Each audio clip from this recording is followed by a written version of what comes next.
Okay.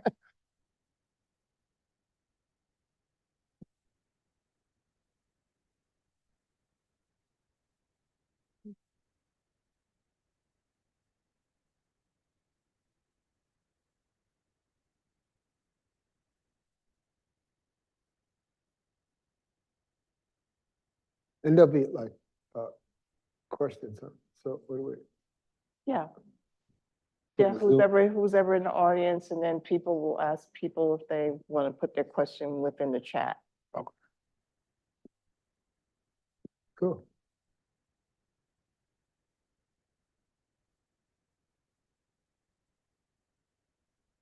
And you're gonna give me the mouse after the fact. Okay. Thank you.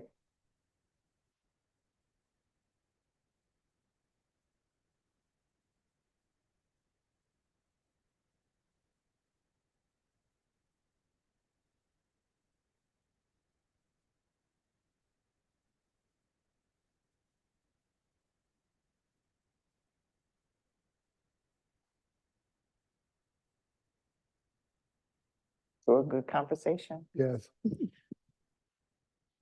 Ready? All right. Well, good Thank you. evening, everyone. And I want to welcome you to the Avery Research Center's first conversation with our donors for 2024. I'm Dr. Tamara Butler, and I serve as the Executive Director of the Avery Research Center. I'm not going to stand before you long because you didn't show up to actually hear from me, but I want to introduce our two distinguished speakers for tonight. So I want to first start with Georgette Mayo, who is the processing archivist here at the Avery Research Center. Very excited to be celebrating 18 years of doing extensive work with Avery. Also want to celebrate the fact that this idea, this conversation was sparked by the work of Ms. Mayo being in contact with our donor as she's been working diligently on processing his collection. And so our guest and donor for this evening is Mr. Carlyle Brown. Mr. Brown is a playwright, performer, curator, and artistic director of Carlyle Brown and Company, based in Minneapolis. His plays have been produced at theaters across the country and internationally. His solo shows include The Fula from America, An African Journey, Therapy and Resistance, The History of Religion and Acting Black, Demystifying Racism, which was created to inspire open and honest conversations about race and diversity. He is an alumnus of the Dramatists and a lifetime core writer at the Playwright Center. His numerous commissions, fellowships, and awards include the Black Theater Network's Winona Lee Fletcher Award for Outstanding Achievement and Artistic Excellence, a Guggenheim Fellowship, the Otto Rene Castillo Award for Political Theater, a United States Artist Fellowship, the William Ng Award for Distinguished Achievements in the American Theater, the Helen Merrill Award, and most recently, the Legacy Award from the Legacy Playwrights Initiative of the Dramatists Guild Foundation. Mr. Brown is a trustee of the Camargo Foundation and serves as curator of the Cultural Diaspora Playwrights Residency at the Camargo Foundation in Cassis, France. The Afro-Atlantic Playwright Festival presented in partnership with the Playwright Center. As a scholar and historian, Brown has been an artist in residence, visiting professor, a museum exhibit writer, and story consultant. Currently, he is an Andrew W. Mellon Foundation playwright in residence at Illusion Theater in Minneapolis. So once again, we are so honored to have you here with us, and we're looking forward to this conversation. Thank you. Thank you, Dr. Butler. I do have my own introduction Oh, in regards to Mr. Brown and my impressions of processing your collection. Carlyle Brown's archival papers are a treasure trove for researchers interested in the theatrical arts and history. A prolific and renowned playwright, Brown has generously donated close to 40 of his play scripts and screenplay drafts from 1981 to 2018. The total number of legal-sized boxes totals 46.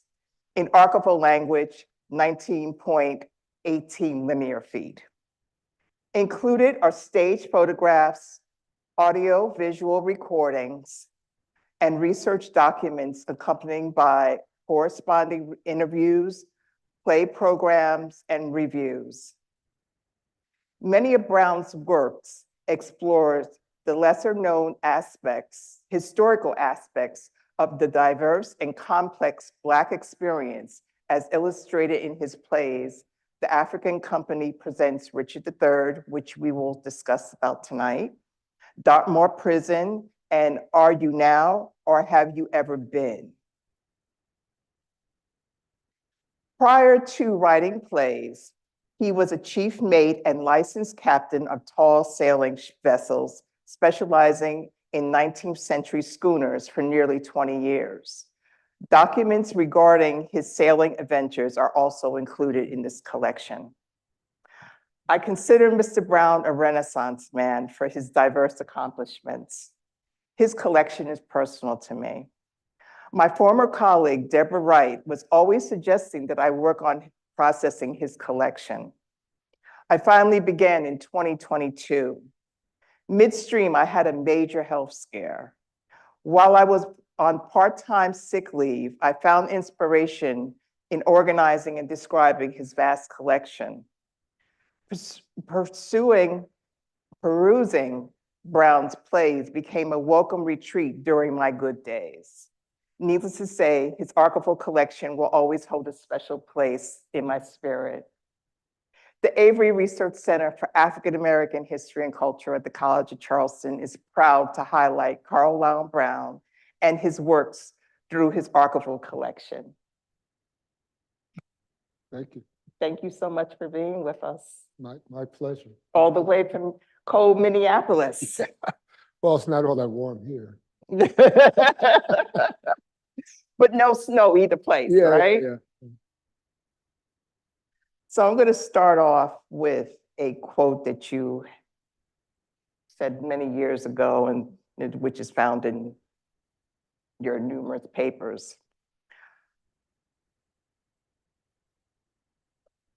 Our whole evolution as a country and as a culture comes with some severe contradictions in terms of the myth of what we are as America and what values are. So we're going to go back in regards to, and the reason, well, let me back. The reason why I brought out that quote is because it highlights a lot of your plays. And I think that you tried to contradict a lot of those contradictions with your work. So you were born in Charleston, and we've already discussed this, but for our audience, you left when you were 4 years old. So what were your first memories of Charleston? Well, look. And I'm gonna. Okay. Oh, go on. You can speak. Well, you know, I will just move forward. First memory, I don't know if there are memories or it's just stuff that I made up, but I remember, I think I remember when we lived on Noonan Street, I think, and there was like a little yard, and I remember there was a dog. I don't know if it was my dog, but it was a dog on a leash and was running away with me, and I hit my head on a tree. I think it was the only tree on the yard, right? So for some reason, I remember that.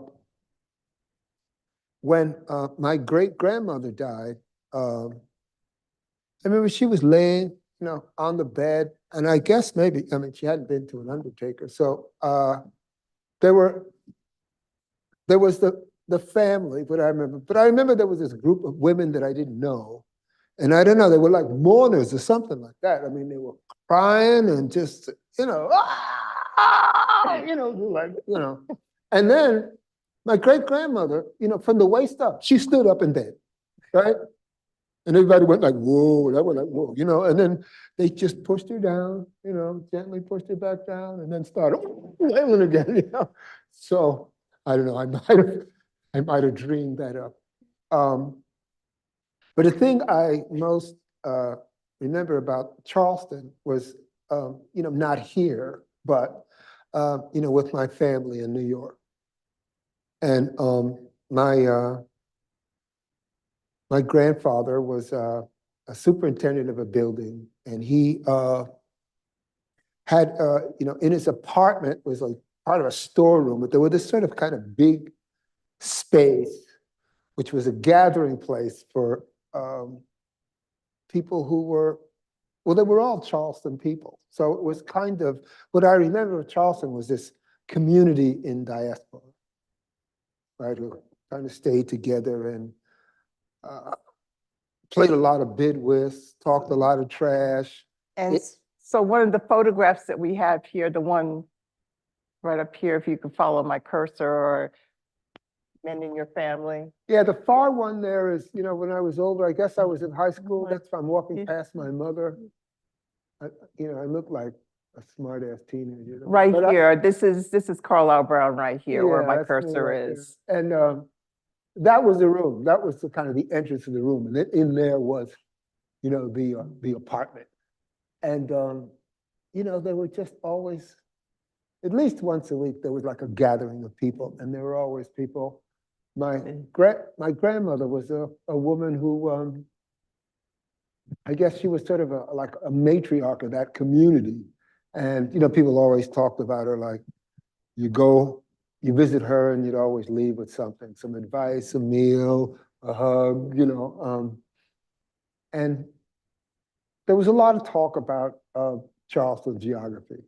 It made me, when I saw Boseman and Lena, Bogart's play, it made me think of that, because just sort of tracing, the streets and the rivers and the islands and where so-and-so came from and when so-and-so lived, was very much a part of the conversation. So until I was, I guess,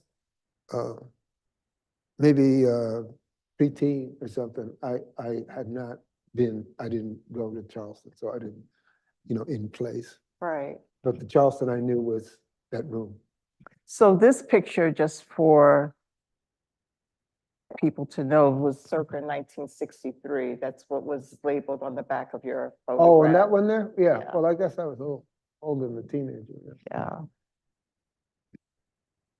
And in fact, Deborah Wright did work with you in regards to labeling a lot of your photographs, which is a wonderful thing, because many times we do get people donating their papers and they include photographs and they're not labeled, and Oh, you don't know who's who? and what's the nobody's, yeah, and that person is not living to tell us, so Yeah. it's much appreciated. So there's a bid whist game going on there. Yeah, And, this one right here. and a lot of eating and talking and joking and just making community. Yeah. Okay, our next slide is going to be, as I mentioned in your intro, you were a chief shipmate, and eventually a licensed captain of tall ships. Mm-hmm. Yeah. So I'd love for you to expound on that. Well, in the late 60s, I was a student at NYU, and it's a long, complicated story, but during that particular period, it's after the main kind of civil rights, going into the 70s, and there was sort of renewed repression of young Black people who were like, activists. And and along with my friend James Carroll, we started a Black student organization called the Black Allied Student Association. And it was Black Allied because there weren't really enough of us to be a formidable group as African-American students. But it was at a time when they were students from the Caribbean and, these newly independent African nations.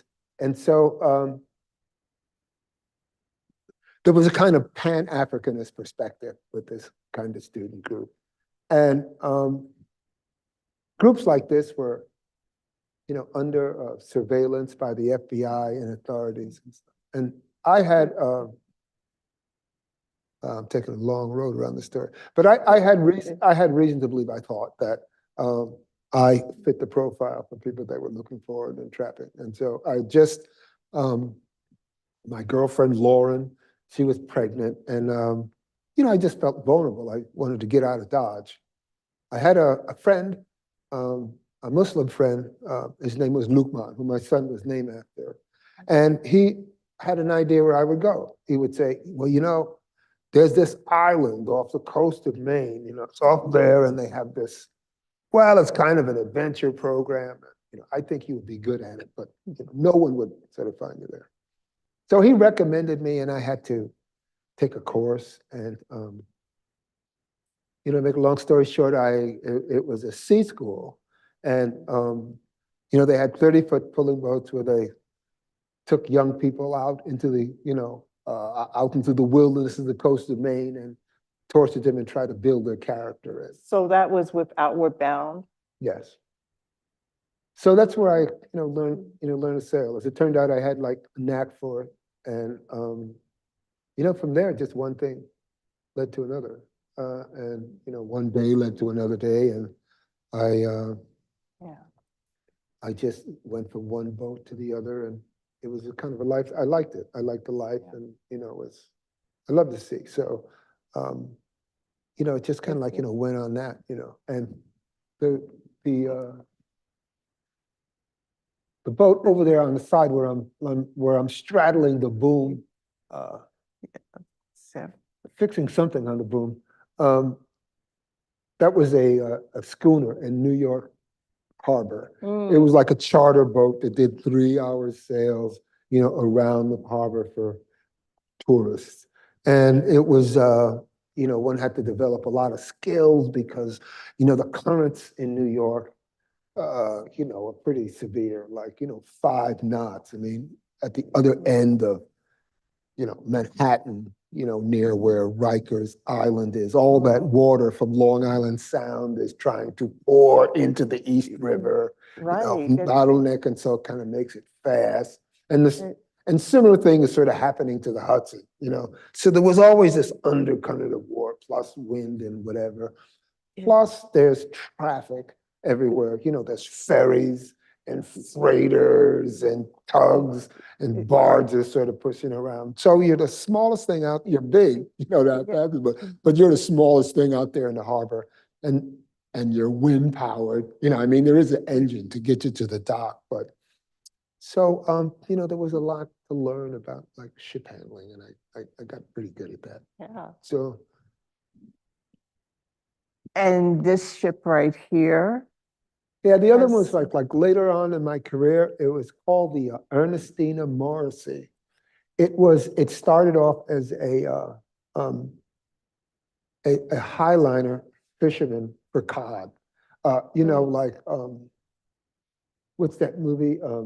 Captain's Courageous. It's those schooners. It's the same, and it's from that period.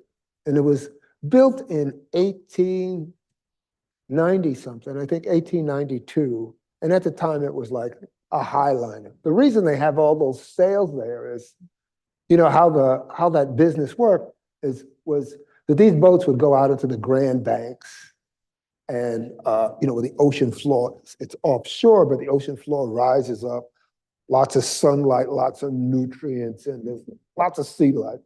Cods, fish, it's been famous for that since the 17th century, when Europeans used to come and fish over there. So it didn't do any fishing, but they dropped off little dories, and the fishermen would handline these fish. And the reason there's all that sail is, the people that get to the market with the fish first get the best price. So they just had a heck load of canvas, and just tried to boogie back to places like Boston as kind of fast as they can. And this one was like highliner, which was like kind of really fast. Then she was bought by a Canadian fisherman, Bob Bartlett. And Bob Bartlett was on the expedition with Perry to discover the North Pole. And he bought it so it was in the fishing trade for 20 years. And for the next 20 years, Bob Bartlett took it to the Arctic with, young boys. One of them was like Putnam, who turned out to be the owner of Putnam Publishing Company. And he would take him to the Arctic, Greenland, and, like an adventure, built character kind of thing. And then when he sold it, he told it to a couple of naval officers who were planning to sail around the world, but it caught on fire and it sunk. Right. And it was raised somehow by a guy named Enrique Mendez, who was a Cape Verdean, from the Cape Verdean Islands. And he raised it and he had it fixed up. And then for the next 20 years, that boat went back and forth from places like New Bedford and Provincetown, where there are lots of Cape Verdeans today, and go to the Cape Verdean Islands and bring back people and bring back things, like you see pictures, there's a church bell and stuff.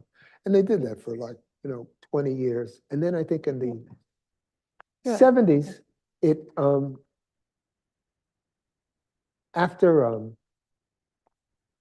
Cape Verde got independence from Portugal, they gave it to the state of Massachusetts in order to get on the good side of the United States.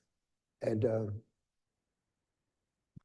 then, somebody decided they wanted to restore it. And, I ended up being the chief mate of the restoration.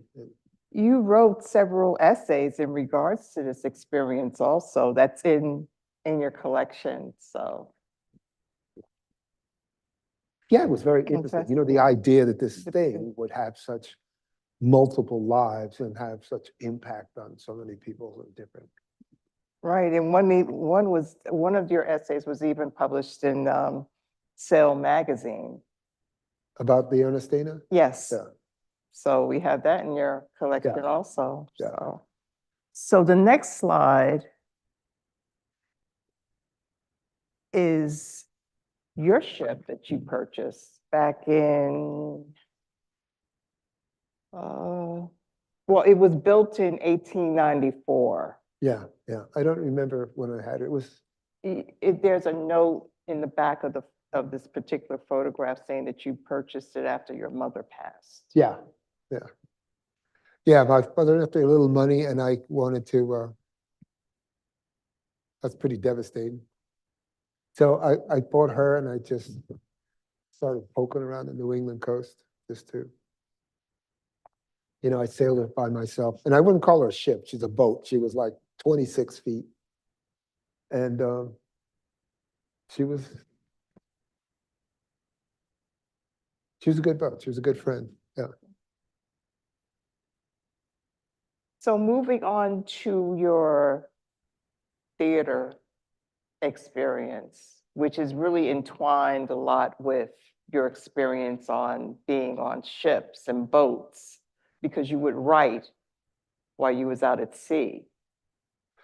Well, I actually, particularly on working on those boats, at the end of the day, you have a beer and you lay down. There isn't really any other time. But like that first boat was an opportunity for me to work on a boat. And when I got the first boat, the Pioneer, was when I got my captain's license. And they were paying pretty good, but they're paying per sail. And I got the weekend ship where I did all the weekend ships, and I made enough money to live on that I could write during the week. And that was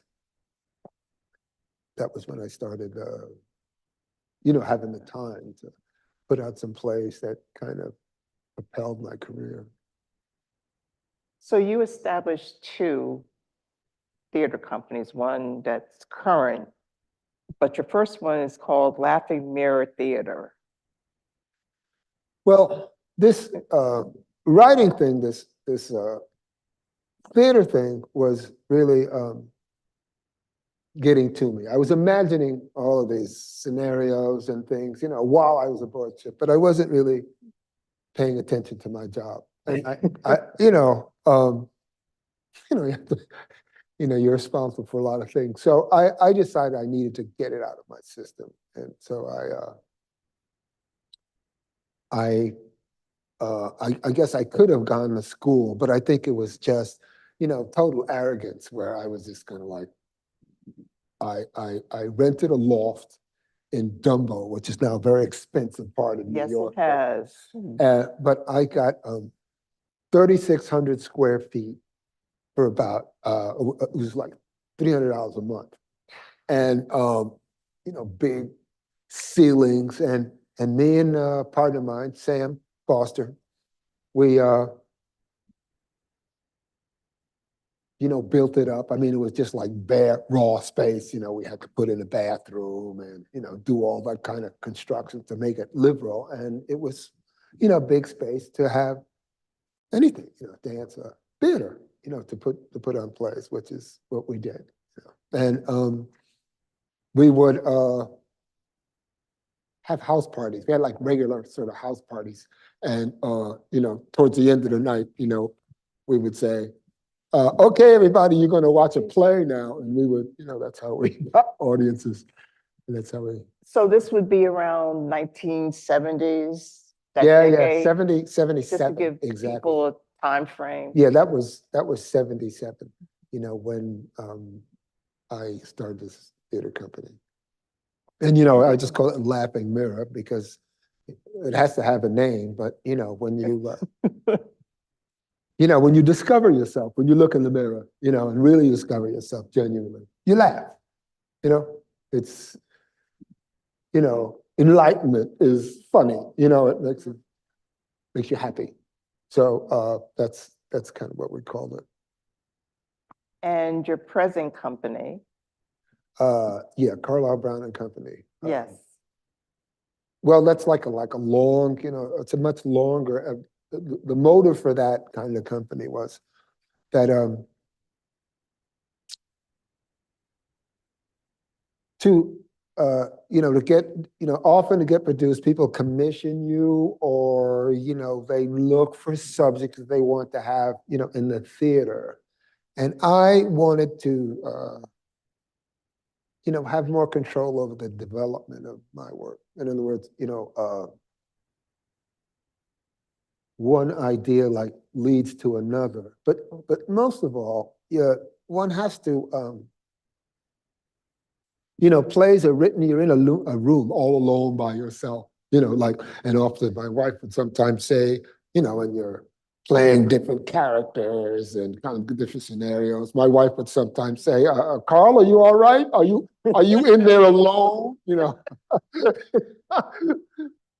But, you never know until it's on its feet in front of an audience, right? And what's important about having a production, of course, that's the way you make a living in the theater, but what's important is that like the difference between what you imagine when you're alone in your room and what you can execute on stage,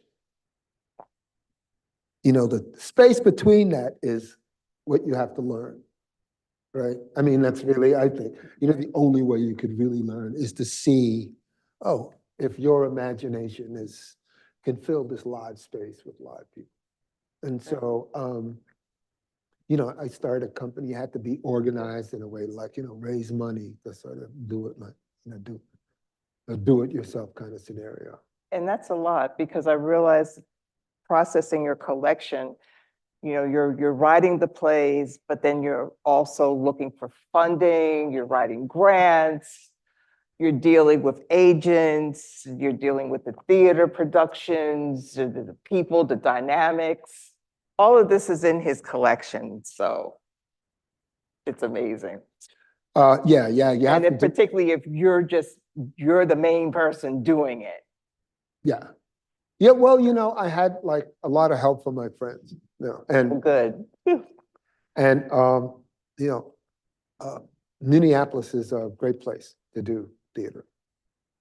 And one of the reasons is because it's a place where actors who are not necessarily interested in going to Hollywood or being in New York. Good actors can make a living, acting. in Right, Minnesota. yeah. And so, and then there is this organization called the Playwright Center, which is sort of develops new work. And, my point of view is that like actors that, there's some place you go where, you get actors and on your play and they're acting before they even know what they're saying. You know what I mean? Because it's about the acting, maybe the acting school. But there isn't that kind of ego with actors in Minneapolis. They're really good dramaturgs and they really, they really show you whether it's working or not, Yeah, and They're real generous and one of the theaters that I'm awestruck, I've only been to Minneapolis twice, but I always make it a point to go to the Guthrie. And I haven't seen a production, but the actual structure is beautiful. oh, you mean the new one, the one that's down by the river? Yes. Well, the old one was beautiful as well. Yeah. Yeah. Well, a big regional theater, of that scope is it kind of unifies the theatrical community. I mean, there are other, smaller theaters. There's quite a lot.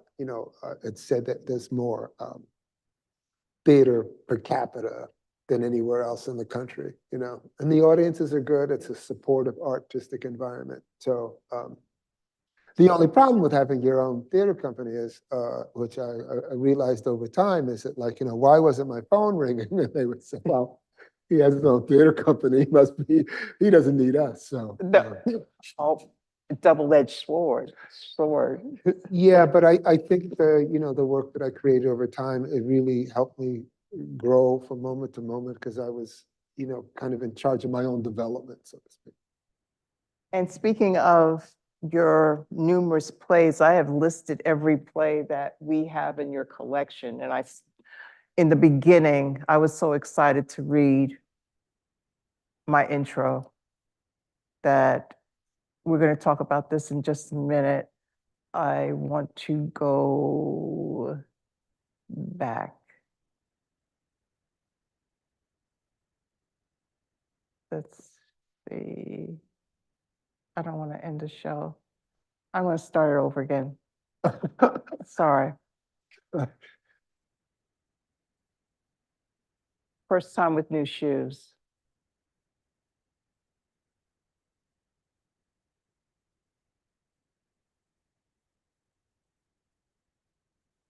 Okay, let's see. I could do it like this.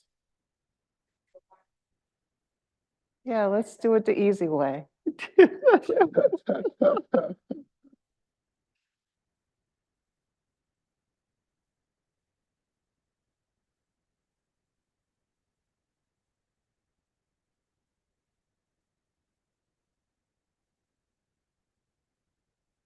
And let's go.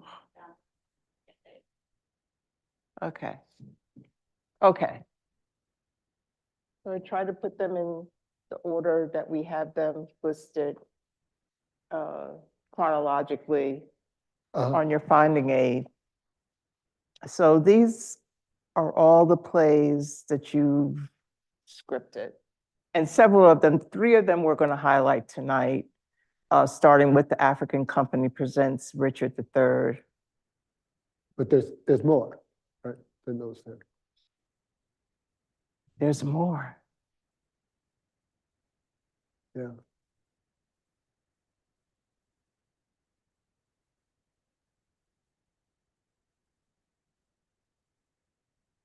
And this does not include your screenplays, but you have more plays in the collection, play scripts and information about, your pre and post production.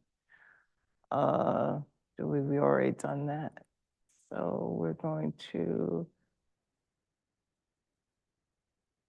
okay. So we're beginning with one of your earlier plays and a very successful play from what I understand. Yeah. And the history behind this was totally new to me. Oh, you mean what the play was about? Right, yeah. Yeah, it I- seems to be new to like a lot of, well, Yeah, but I admit my ignorance. well, I mean, it's, it's not something that is like ready, accessible, like, a lot of like, African-American life, I mean, no one, even themselves, didn't really have any idea to like record it or, they were just doing it. So this was a actual theater troupe that began in 1820. Yeah. And the first play was the African Company plays Richard III in 1821. Well, the play is about them, but, Right. but they Right, did, right. they did existing plays, they did Shakespeare plays, they did like, British comedies. The owner, the leader of the theater, William Henry Brown, some say his name is William Alexander Brown. He had this place that was on Mercer Street. And, Black people in New York City, they needed like places to go out and be entertained and whatever. And he started as kind of a tea garden, which is, I guess, the name for like, it would be a nightclub, which you would call like a nightclub. And, people sang and musicians played and they served drinks. And one person in particular, James Hewlett, was an actor or inspired to be an actor. And he went around doing recitations and these are Shakespeare. And they slowly became a theater company. Right? And, like I said, they did English comedies of the time of the period. They even did like plays about Native Americans. These were all, works that existed. Right. And, as the story goes, they did Richard III, right? And they did Richard III at the same time as the big main theater, the Park Theater, was doing Richard III. But a month before, correct? The African Company's production was first before the Park Company. Yeah, they were up first. Yeah, but they were somehow like sort of like really, and this was the Park Theater is what the established white theater was doing Right. and they had invited an actor from England, and right away in the beginning of our country, this English transfer to Broadway, got its start, already, and Stephen Price, the proprietor, the manager of the Park Theater, he didn't want any competition for doing. Plus, I mean, it's insulting for Black people to be doing the same play we're doing, and The nerve. yeah, the nerve of them. So, they went about shutting them down through, his influence with the police and the fire department, and saying that like they were under code. Mm. And this guy James Brown, William Henry Brown, he decided to do the play anyway in the ballroom of the hotel right next door to the People's Theater, right? And so, they put it up. There's all kinds of, some say that there were riots, about the opening night, but, the cast of, the African companies, Richard III, they're all put in jail and they weren't released until they swore never to do Shakespeare again. So so the story is about, the play is about, that event. And, I guess it's, it's also about like, who has a right to do Shakespeare? Who has a right to make art? And the next picture is, you have a series of photographs Of in the, regards to this play? your actual production, and this is the cast, and Oh, yeah, Yes. this is the cat, this is This the, is well, you. it's not my production, but it's the acting company. John Howe's acting company. And they toured this play around the country for 2 years. For 2 years, they toured the play around the country. And you know, well, you know, some of these actors, like the guy that's got his arm around me, Alan Gilmore, he's like quite a well-known actor now, but he was just, Right. you know, he had just come out of school then. And Chuck Patterson, who played Papa Shakespeare, he's a guy with a drum in his hand and stuff like that. And they're all, yeah, you know, they're all like working, have kind of great careers. And of course, the thing about the play is it has lasted so long. It was first produced in 87, I think. And then in 91, it went to Arena Stage in Washington, D.C. And it has played somewhere in the world ever since. You know, at least 2 or 3 places, some places I won't know. It's played ever since. There's been a really popular thing about the play. And just recently, Yeah, I have the. oh, yeah. No, go ahead. Oh, No, because you was the one that informed me of this. Yeah, NYU has built there's a new building for the theater department, and on the top floor is a new state-of-the-art theater, which is called the African Grove, named in honor of this company that was in 1821 that was doing, this play, doing Richard III and many other plays. Many of these people, she was there. There were people that, and so they did the African company. They did my play there. So are you saying she was, or? Yeah, she was there. She wasn't in it, but they came to see the play after, what did I say that was, in the 70s or something? So it says 19. What is that? This is the cast director and playwright of the acting company, 1993 to 1994, production of Carlyle Brown's The African Company Presents Richard III. Yeah. So the thing about they invited me to see the play at NYU, and the thing about it was just kind of amazing. It was on the same spot, where these events happened. Right, originally back in the. Yeah, right back in 1821. So we're watching this, a celebration of this company that was around, a little over 200 years ago. And they were doing my play, which is about them, which was written 30 years ago, right? So it seemed like and that happened just last November. So it was really kind of quite amusing. And then people from different iterations were there. I mean, had the Arena Stage production, the lighting designer and the costume designer who now worked at NYU were there. And it was, it's just, I feel very gratified to have a work that has that kind of life, It's pretty cool. Yeah. Yeah. So the next play we're going to discuss is Pure Confidence. And these are some sketches in regards to the numerous stage sets that you had. Mm. So I narrowed it down to 2. Yeah. If you'd like to elaborate, this one came first because this was I think, from the first scene. Oh, the first yeah. act, scene 1. Oh, yeah, this was in Actors Theater Louisville in the Humanifest. Yeah. So this play, the backstory for this play was I had, way before this, I got a commission from the Houston Grand Opera to write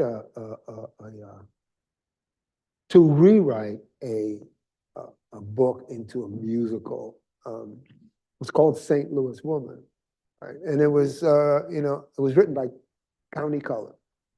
And he must have I don't know, was trying to write something to kind of make money, And so they brought me to Houston to talk to me about this book and what they wanted. Right. And the music was Harold Arlen, right?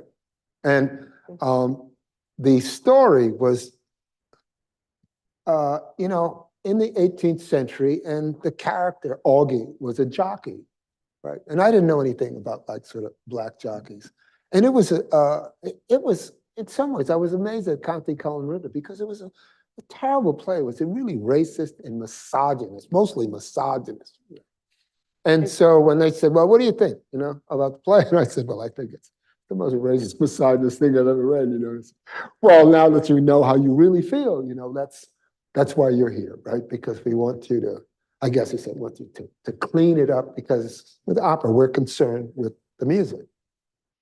So, so I said, oh, okay, I'll kind of give it a shot. And then I said to them, I said, well, it's an opera, right? So it's all sung, it's in verse. And, they said, oh, that's interesting, right? And I took that as a yes, right? And I went home and I rewrote this thing, in verse. And when I got the draft, they were ready to go forward. I mean, they had lots of notes and, we were going to, work on it, but there was enough in there for them to feel like they were ready to go forward, There were sort of things that are kind of wrong with it. It was like, Harold Arlen was a composer, apparently, that he felt like nobody knew his name. Like a lot of composers who knew your name. But if you said like ba ba ba ba, and they said, "Oh, I know that," but then, he I mean, I don't know if that was real or not, but that was how he felt. I mean, of course, he was well, he was like dead by then, but that was the way at least the Houston Opera was representing how they viewed what his desires were. Well, the whole thing kind of fell apart because having written it in verse, right? Then they hired a musical director, someone who knew how to take who was oh God, Jesus, I'm sorry, I can't remember his name, but he did. It'll come to you. He did the same thing with like Blues in the Night, Ain't Misbehaving. He could take a composer's signature and create incidental music around it, and they wanted to hire him, Luther Henderson. Okay. Right? And and they wanted to hire Luther, right? And so so Luther said, well, whose music is all this? And they said, well, it's Harold Arlen. He said, well, Harold Arlen is dead. Right? Too late for that. So, he wanted composer credit, in the pay with this dead guy, Harold Arlen, And so then lawyers got involved and, that killed it. People started like counting notes and it did. But the thing that I left with, which I thought I forgot, was all this research I had done about Black jockeys. I'm at a theater conference, I think it was, I forget where it was in Cincinnati or someplace. And because I'm known for writing all these history plays, a director, he's looking for a job, right? And he says, I'm at the bar and he says, hey, Carlyle, come with me. And he takes me to this white guy sitting in the lounge and he says to the white guy, go ahead, ask him. And the guy said, were there ever any Black jockeys? Right? So I had all this information dormant in my mind, and I just opened my mouth and I started, were there any Black jockeys? And then I started going on until the poor guy's eyes kind of glazed over. But in the interim, he offered me a commission to write a play about Black jockeys. And and I did. I just had so much fun, writing that play. So how I started looking at the play was, if the guy owns the horse and the jockey, what does that relationship look like, right? And then you think like, you can make people do a lot of things, almost anything, but you can't make anybody be great. That's intrinsic. Right. Right? So you may own him, but if he's going to be your jockey, you're going to have to talk to that guy.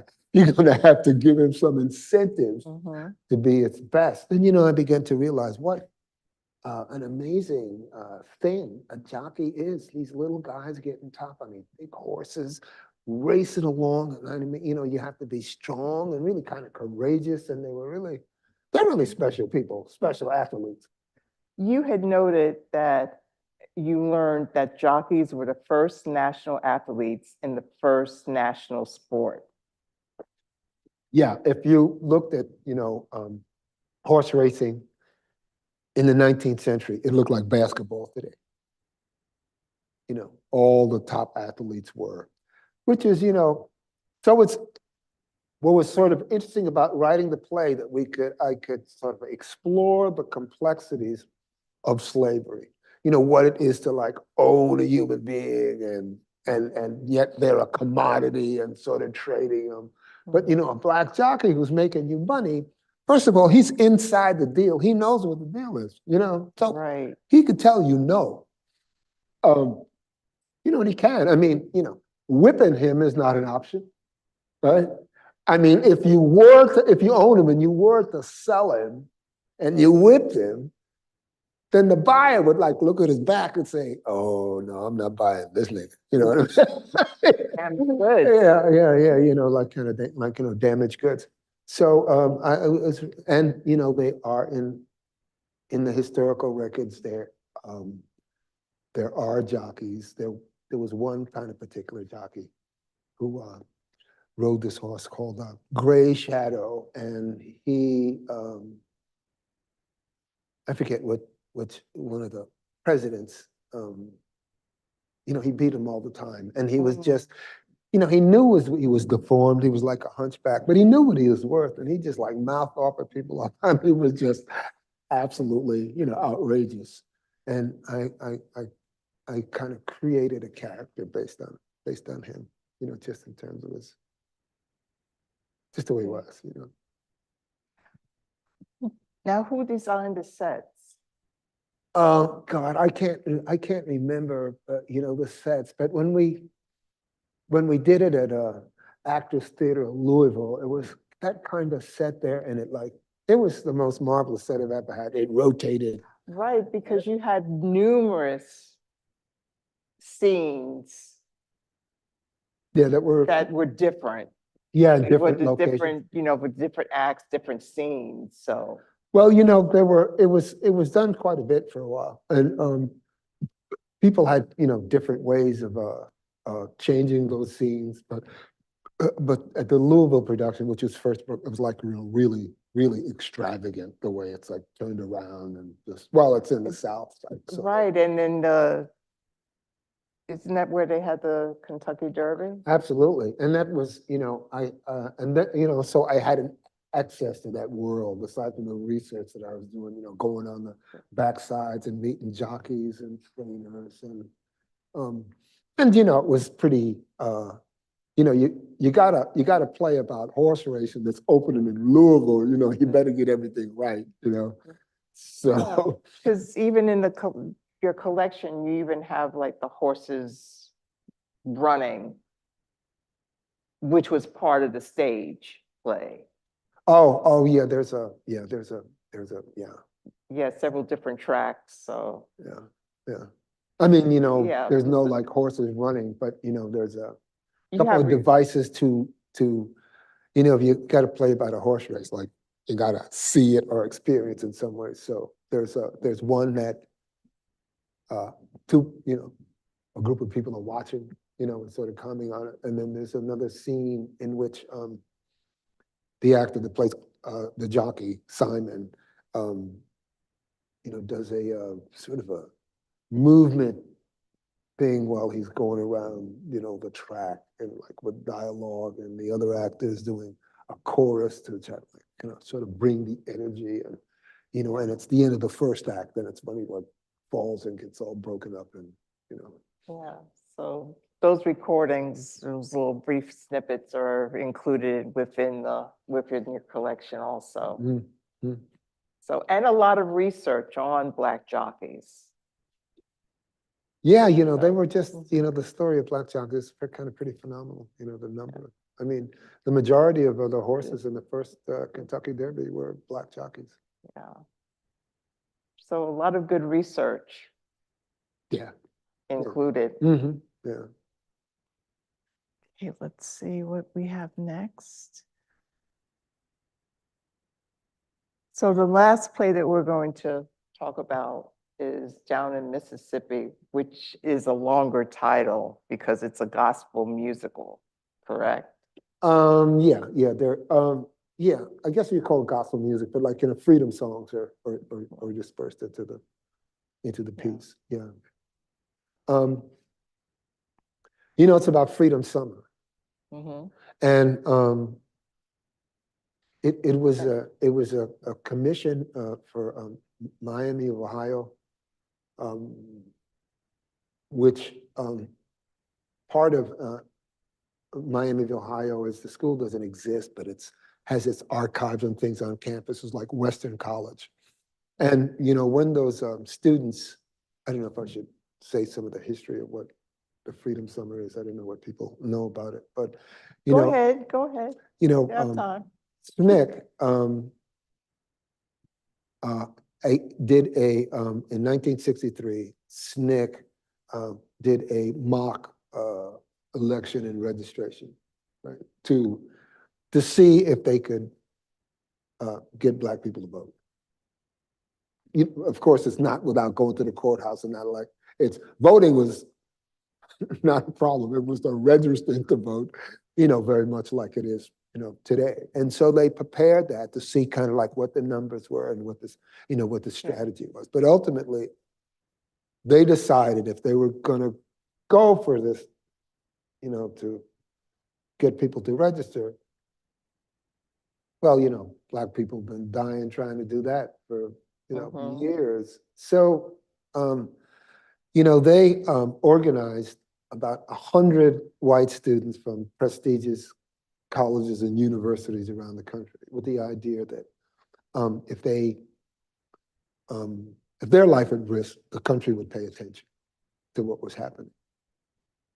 The thing that was unusual about them is that like these people were, I guess to us, they were kids, like Right. in Western College when they were training, if, some of the, there was a leader or two, I think maybe Robert Moses, who was like 25. He was the oldest. That was like the elder in the room, they were just young, idealistic people, And they went and they, did this dangerous business of getting people to vote. I mean, even before they went down there, the death of Cheney, Swanner, and Goodman, Yes. which was really dramatic because when they were getting ready to go down to Mississippi, just before that, there was in Nashville, Mississippi, there was a church burning. Now, I don't know what those three guys thought they would do, but they went to investigate it. And, they were murdered.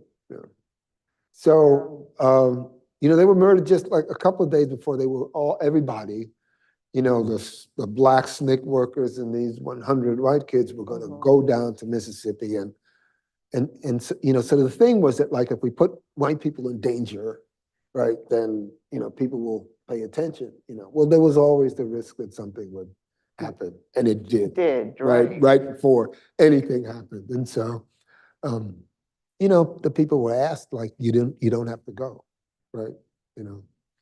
But everybody got on that bus, and extraordinary group of people.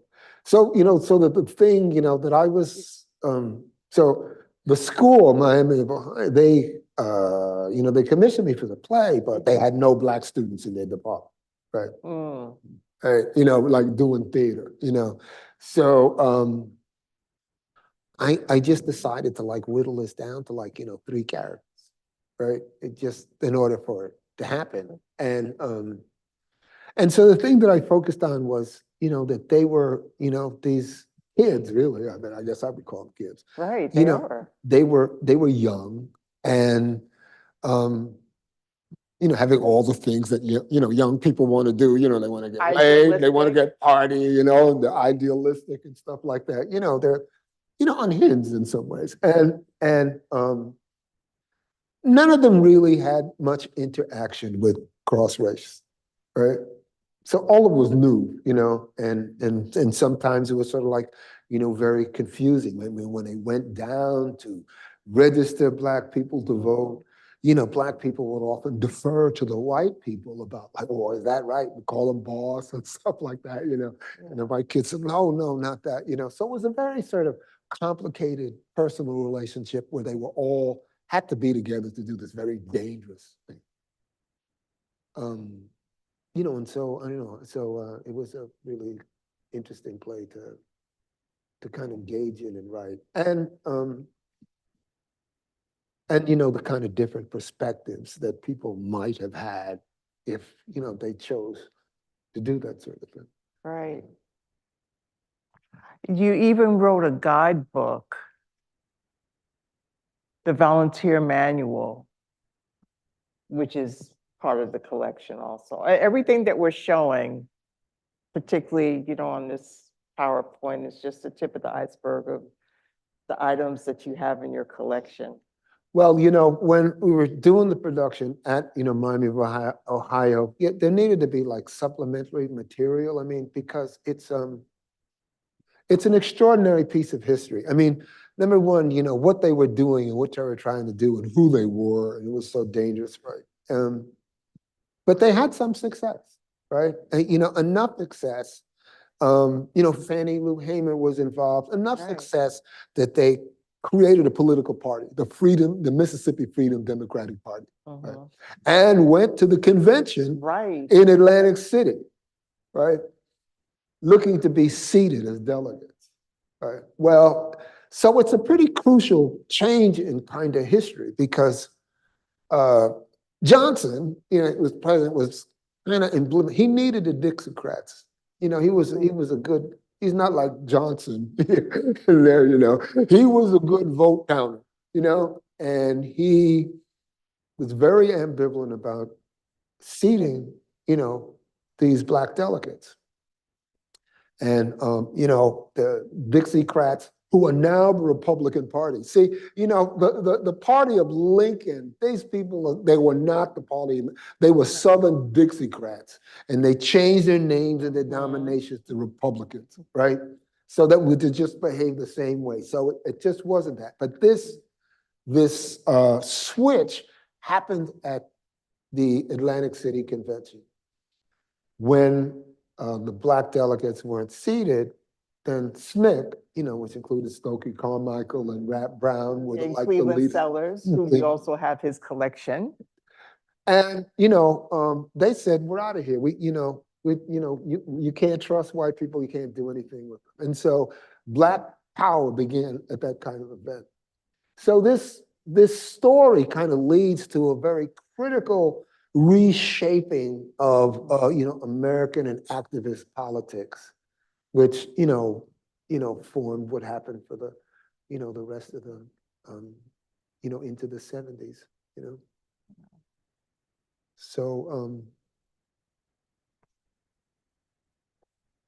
yeah, I was glad I wrote it.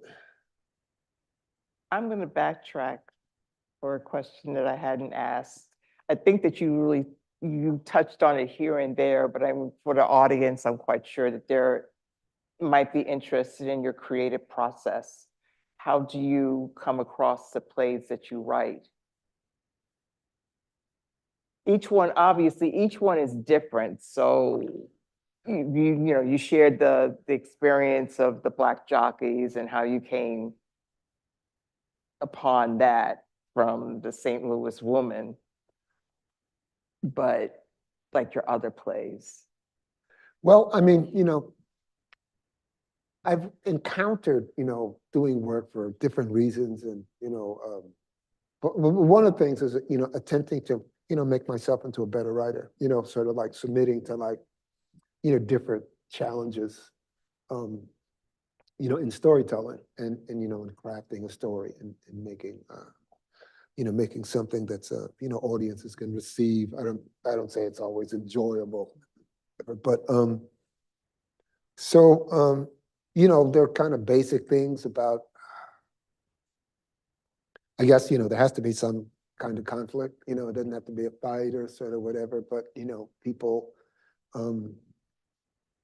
people struggling with their lives one way or another, and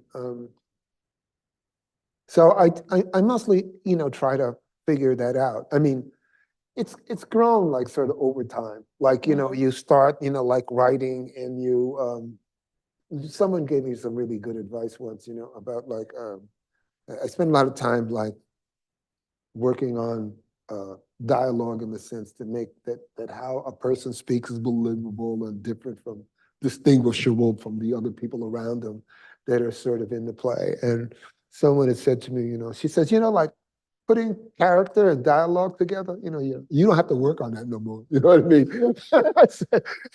I said, oh yeah, that's true. Maybe there's some other things that I could. So, I feel like you continually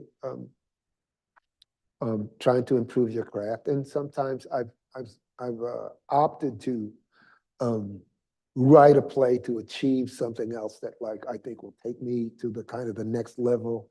Like, a play like The Negro P. the Great. I wanted to write a play that kind of worked like a novel, right? That you could really experience more the interior world of the character, and sort of in a way that just doesn't disturb it as a play. I mean, you're like, you don't have speakers what the guy thinks, but, to kind of try to intuit that. And that was, Yeah. that was something that I could take to the next play. I wrote a piece about Langston Hughes, which I wanted it to work like a poem. And So- that play is Are You Now or Have You Ever Been? Yes. It's about, Langston Hughes and the McCarthy trials. The play starts with him, he talks to the audience as the readers. So it starts off like, a one-man show.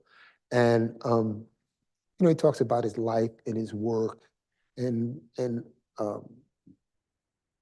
one of the things I wanted to do with that play was, you see, he's writing a poem, right? And you see the poem like develop, like you see it on screen, right? Line by line that he's writing the poem. Sometimes he throws the paper away. And, as he talks about his life, sometimes his life is, writing, his poetry, and sometimes you see the whole poem, or in different iterations.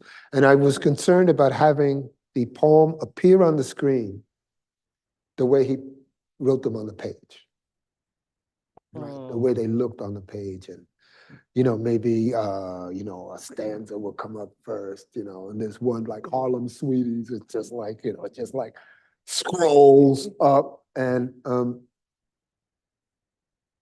so what I wanted was for the audience to have the work of reading, right? Right? I want it to be read. Now, there have been some productions where people have done something like they compose music around it, or did have a little kid come out and sort of say it, which is, I mean, people sort of make the choices. But my intent was that, Langston always, particularly in this situation, Langston is always talking about, and it comes to like what you're saying about process, that Langston is always talking about that, like, these words and things, they come through me. I'm just like, a vessel, Right. And so for me, the idea of reading is, if you read something, if the audience reads something, that's work. They're doing work, right? They're not just sitting They're there. active. Yeah, they're active, they're not just passive, right? And you read it, you own it. You know what I mean? It's like, it's in your head. It's not a kid, it's not like something sung and stuff like that. It becomes personal, right? Because at the end of the play, the only thing left is the poem that he was working on. And you've seen it develop into a finished, poem. And after he's been like, bullied and abused by the McCarthy panel,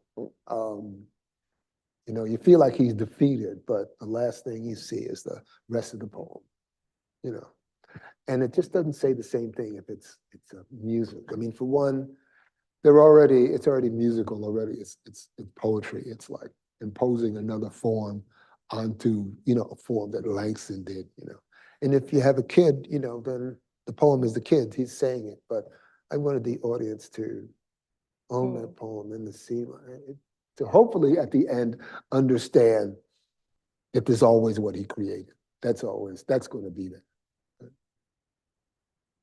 And what I find interesting, not only with your concept and how you envision it and how it, was portrayed on stage, was that this is another historical aspect, focusing on Langston Hughes, that many people probably do not know about.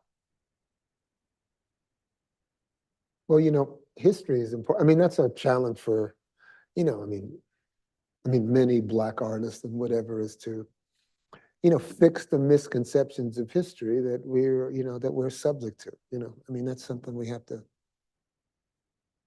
do. Yeah.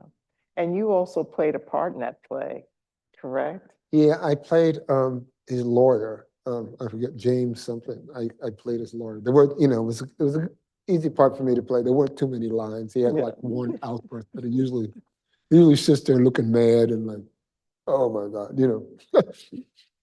talking about just sort of like how outrageous they were.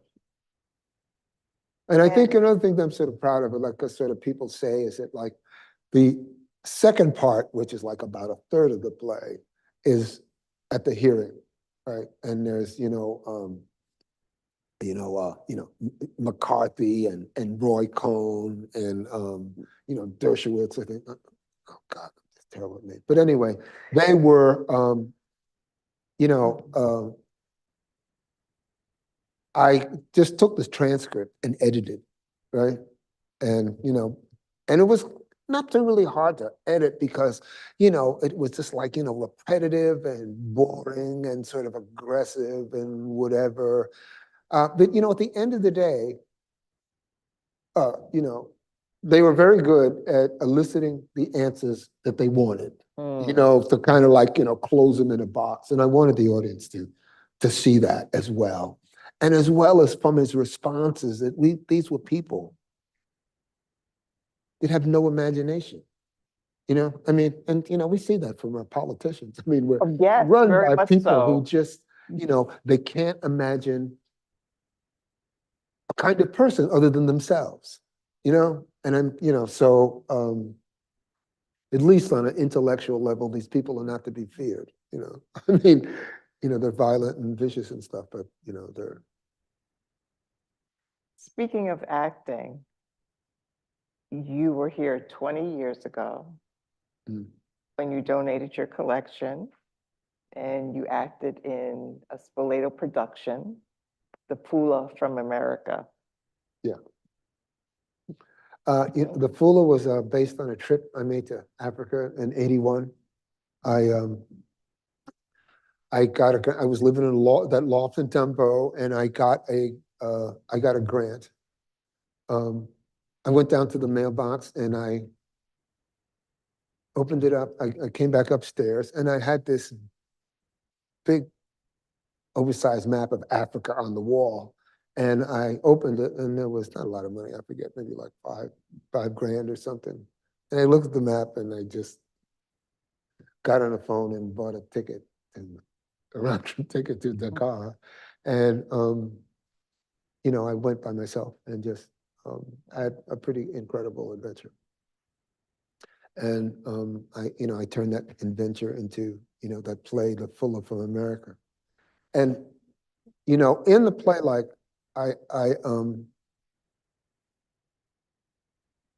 there's a line in the play where I'm saying something and I said, in Charleston, South Carolina, where I was born, I remember when I did it here and I got on the stage and I went like, oh, Charleston's right here, right under my feet. So, I kind of changed it, said here where I was born,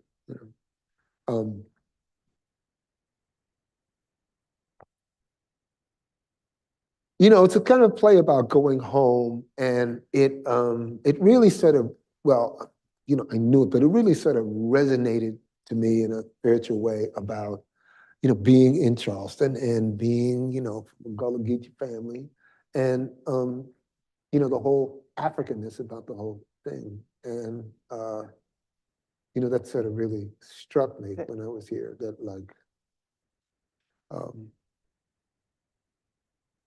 that's a significant part of how I see myself and, how I do my work, this, Africanness, which, I got from my people in our house, right? The connection. Yeah. So our next slide. I beg the question, what is next for Carlyle Brown? Now, this took place in October of last year, very recently. Yeah. So you can talk about that. And I know that you have more than one thing going on. So if you would like to elaborate. Well, this started in 2018. The Camargo Foundation is a residency in Cassis, France. It's right on the Mediterranean, and it was a place that was bought and built and turned into an artist place by Jerome Hill, who's a Minnesota artist and who's the son of from a family of a big railroad magnate. And made a fortune. And so he was, he had a trust, and he himself was an artist. He was an experimental filmmaker, a painter, and he invited people to this gorgeous place where he could, they could hang out and make art together, kind of a bohemian kind of thing. He was very influential in the experimental film work that was happening, in New York with Jonas Mekas and people like that. And so the foundation, I eventually became, invited on the board of this organization. And, I wanted to, so I talked to some people about having a residency for Black playwrights around the diaspora. And the idea was to have like, mid-career and established writers, so they could have a substantive conversation about the field and about art and stuff, and making plays. What it would be like if they kind of came together. Now, this thing, about this sort of African thing, I mean, because of my origins and, things like, the Fuller from America, I became interested in how Africa transports itself, through us here. How things, it's obvious, like in dance, in religiosity. In some places, kind of pretty fantastic. You find some guy who's, some old guy in Alabama, who's carved a cane. And the cane looks exactly like a Yoruba chief cane, right? And he don't know nothing about no Yoruba or where Africa is or whatever, that somehow and this, art historian, Robert Ferris Thompson, has written a great deal about, the mystery of these kind of transfers. Like, for example, there are Congo art sculptures, and in his lectures, he would have, he was a Yale professor, and he was here. He spoke here several years ago. Oh, yeah. No, yeah, well, definitely. He's a bad white boy, you know what I mean? He's, and he really, he really sort of tells a deal with it. One time I was most impressed with, in a lecture he had like some, Afro-Cuban musicians, they played timbale and congas and sort of whatever. And he asked this, the sister to dance with him, right? And he had up on the wall these slides of Congo sculptures, which had, these kind of shapes, these kind of forms, right? And he was kind of talking about, well, how do you get that from, if you're just naked on a ship and stuff like that, how do you get that from Africa over here? And he started dancing with this girl. She said, I can't dance. So come on, And then they were like dancing and stuff. And then, they broke away and she went like that. He said, stop, right? Like that. You know what I mean? You do it. And so, I don't know, that just is fascinating. It's kind of mysterious, how that kind of transference happens. So, I'm just wondering, what other people are thinking. Other playwrights are thinking about their identity as Africans, right? Right. And there's certainly there are people, so we in the call looking for applicants, we asked people, because the map is not the same as the slave trade. How do you pick who's like a part of that? It got like really complicated. So we said, well, you tell us, what your thing is about. And so, they had to write an essay about how, that Africanist notion had an influence on their work, and their thinking and their worldview. Right? And so you get people together, and all these people, their sense of Black identity is, more of an idea than biology, which is in many ways, stronger. It's a stronger kind of knit, right? And, because they're thinking in different ways. They also know, just simply by the fact that they accept, that all those people on their slave ships are their ancestors. They know that all of those people, our ancestors, financed the Western world. We just didn't pick cotton, right? We paid for the whole thing, everything. The Rothschild banks and whatever. That's what paid for it, right? And if you understand that, then you have like a more helicopter view of the world, and you see it differently, right? I don't know if there's a lot of people like that, but twice we brought, 8 artists, right? 8 playwrights. The first time we did it was just African and African American, and the second time we just, the diaspora is all over the Atlantic Basin, and so we just, opened it up, and we had people with like, a couple people spoke different languages, which we managed to coalesce it. But, they get together and they are immediately recognize each other as like family. It's a commonality that's more specific than just, skin color or you're from here and there. And so it makes them willing to accept, embrace each other's complexities and differences. Because, this part is like, I'm not alone, you know what I mean? And the conversations are very interesting. I could only imagine. Yeah. And I think that it calls for more interesting, expansive kind of work.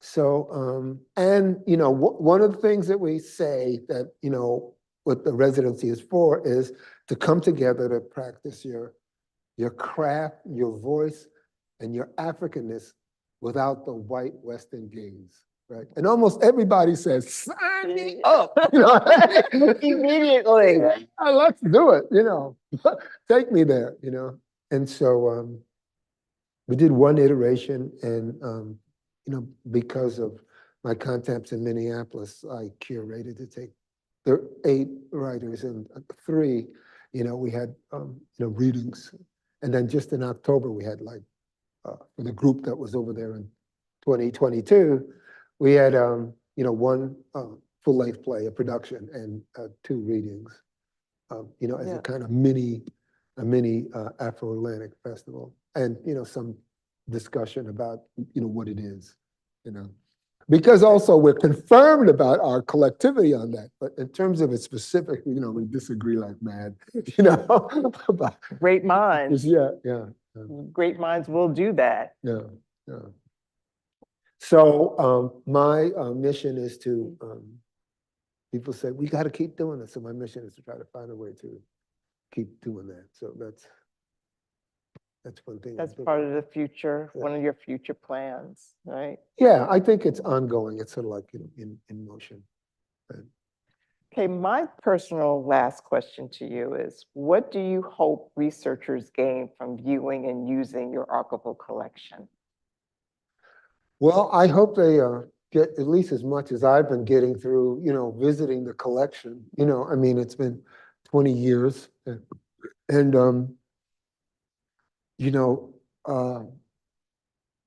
don't know, seeing, I still have more to go through, right? Oh, yeah. First of all, it's a lot, you know? Yes, it is.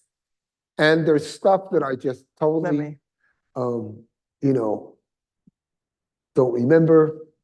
You know, just sort of, you know, seeing faces of people, like, you know, like my family, you know, just seeing them and just, you know, just seeing, I don't know what they would get out of it, but I certainly have been, I don't know, reinvigorated, you know, inspired. I mean, I don't want to honk my own horn, but it's really, No, please do. it's really, You're allowed to do that, especially after 20 years, we finally got around to it. Now, what you're seeing is a screenshot of the first page. Obviously, it's a lot longer, but this is our digital finding aid. Now, when we say finding aid, it's a description by box. Well, we organize it, and we organize it by series. So just to give you a brief example, the series are biographical documents where, you know, you're finding your photographs, your family photographs. You have your college information, and the maritime, and the Outward Bound, and being the tall ship captain. And then we go into the biggest collection, this what we call series, which would be the play scripts and the screenplays, which I listed earlier on in this PowerPoint. And then you have various writings and projects, whereas, you know, you found some of your early poetry. Yeah, So yeah. that's really good. So let me clarify for those that do not know what an archive is and how we proceed. A lot of people think they see this up online, they think everything is going to be available as far as digitization. No, it is not digitized. The collection is not digitized. We invite you to come to the Avery Research Center for African American History and Culture to handle his manuscripts, his play scripts, his screenplays, his photographs that you generously donated a long time ago. But they are now available and researchable for researchers here, for the college, people in Charleston, and from around the world. And I'm very honored to have you. We are very honored to have you here Well, I to mean, talk to us. it's really a blessing. I mean, you know, one of the things is this is where, when this is a normal school, this is where my mother went to school, you know, so Yes. it seems like a kind of a destiny. And what a better place, what's a safer place, and town where I was born.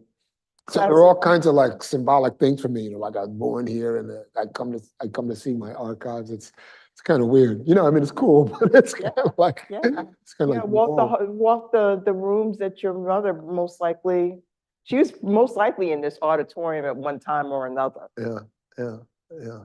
No, so, you know, all that's fabulous. What other people might get from it, I don't, you know, from going through my archives, I can't quite say. I mean, I think that the kinds of things which you hear, you know, which is gratifying when you hear plays like coming down here was on, you know, on Facebook, and someone said, I don't know who they were, but they said, I saw his Mask of Othello many, many years ago, and it changed entirely the way I taught that play, Othello. Right? So, you know, to kind of have that impact, you know, I've gotten letters from people that have said, you know, things like that, you know, pure confidence, you know, you could see it more, you know, kind of directly. It's you know, it's a exciting play about jockeys and stuff, but this, you know, the play sort of deals with this sort of complicated relationship of people owning, you know, people owning other people, and, you know, living in that circumstances where it's not, you know, we have a lot of things about slavery where, you know, they're whipping the slaves. It's all like salacious and whatever. But, you know, Simon, the jockey, and the colonel who's owning him, well, certainly Simon asked the guy to buy him because he figured he could cut a deal with him so he could buy his freedom back, And, there's that kind of tension, but they both are involved in something that they both love, horse racing, and the whole American thing of the game, the scam. They love that, you know what I mean? They're just, kind of American in that way, And so the relationship is complex, right? And it's Right. not all kind of hateful because, they're human beings. I mean, Simon, the thing about the jockey was being of such value, he had to talk to the guy, and talk about the realities of where they live. He says things like, Simon, you can't buy yourself, your damn physical self. There'd be no slavery if people let niggas do that. You know what I mean? And that's a real thing that he has a discussion with someone who's supposed to be his cattle, And so his Simon's lady and the colonel's wife, they, at the end of the play, they really have this sort of confession scene because, the white lady is not really, she thinks they're friends, right? She's not really conscious of what their kind of relationship is. And then the girl, since she's had some freedom for a while, says, you weren't my buddy, you know what I mean? You own me, Do you know what that means? And, it's people find that like a really touching scene. I mean, one actress in one of the production, after the show came back on stage and says, I don't know why these people are always crying in my scene. So things like that, to inform people, change people's minds, give them a different kind of perspective that makes a difference maybe in their lives and my life. I think that's what we all try to do. Okay. I'd like to open it up to the audience if anybody has any questions, or we could also, if there's no questions in the audience, then we can go and check to see if somebody has sent something via Zoom chat. Okay, I know there's not a lot of you, but don't speak up at once.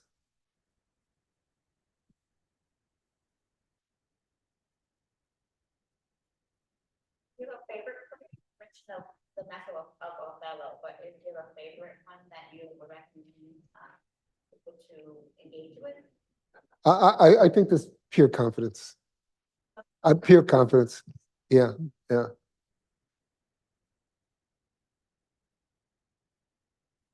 It's interesting that you're mentioning the African traditions, because I was working on a project around Black art, and people were pushing back on the idea of the connection between Africa and Black America, right?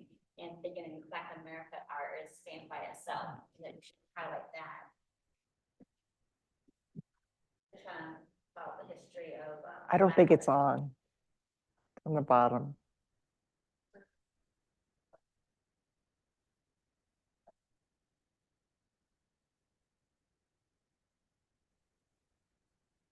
Yeah. Cool. Hello. Thank you. Just I thought it was really interesting how you brought up the connection to Africa, African retentions and Black American art, because there was an individual that was pushing back on a piece I was writing about how Black America art relationship to Africa, and they wanted to kind of separate the identity of Black America as a wholly solo enterprise versus acknowledging the African connections to Black America. Oh, and your question was? Oh.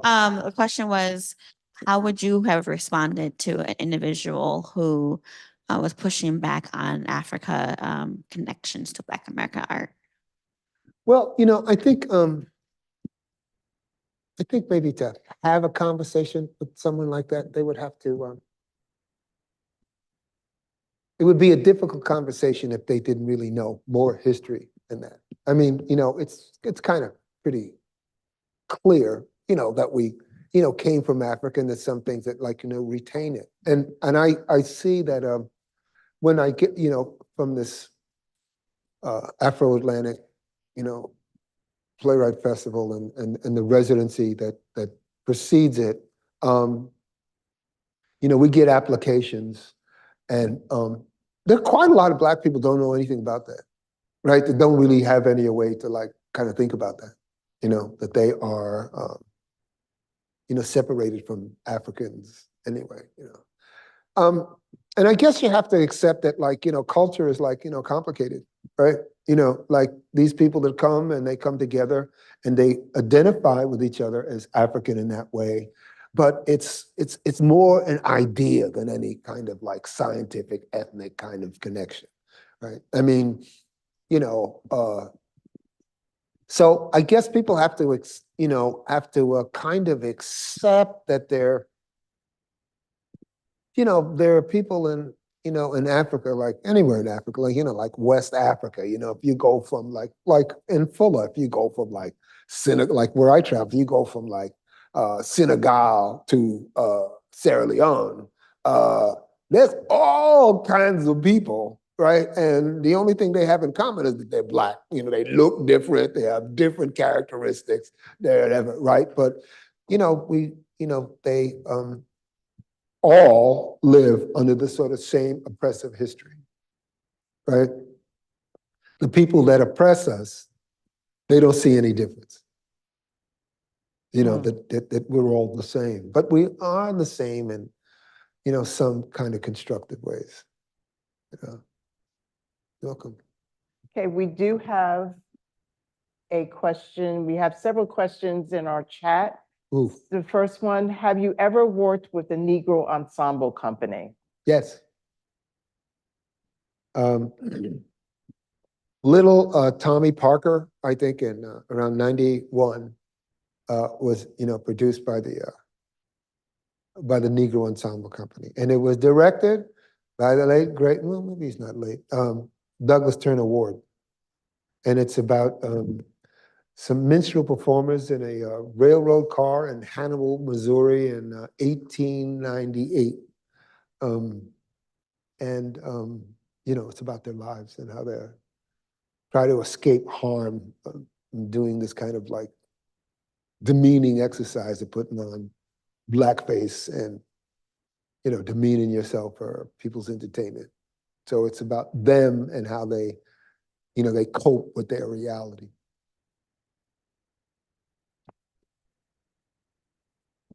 Okay, the second one, and it was more so a comment because they come back with an answer, but it says, I'm gonna read it anyway. It says, I recall what I think was a minstrel type photo in the collection. And this is from Deborah Wright, who you worked with in identifying a lot of the photographs in your collection. Yeah. When you initially donated the papers. Oh, that's from Deborah? Oh, yes. Hi, Deborah. I think it was maybe Tommy Tucker. Please share any information about that photo. Unfortunately, we don't have it on our screen for the PowerPoint, but that was one of your first, wasn't that your first play, Little Tommy? Yeah, that was my first professional production. And the name is Little Tommy Parker. Right. And that picture is it's my grandmother's brother. So it's not Little Tommy Parker, that's kind of made up, but it's my grandmother's brother who ran away from home when he was young, and apparently he came back, or somehow the family got this photograph taken in one of those photograph studios, in the 20s and stuff, and we discovered why he was in show business. And she wrote back, greetings, Mr. Brown. So I think that's it for the questions. So I want to go ahead and come back. And thank you so much. This has been a pleasure. Thank you. And an honor to have you here. Oh, thank you so much. I can't begin to say, well, I'm still going through those archives, and I'm just like, it's like, I don't know, it's wow, it's just I don't know, it's been a long life. It's been so like, busy. Sometimes in your arts you get like, oh, geez, I'm not getting anywhere, I'm not doing anything, and it's really, I mean, for one, to come here and see that, like, I wasn't just wasting my time, you know. So I don't know. I don't know what to say. There's so many feelings about looking through all of that stuff, looking at your life, you know. Yes. Yeah. Well, thank you for donating your work. I, Thank you for your work.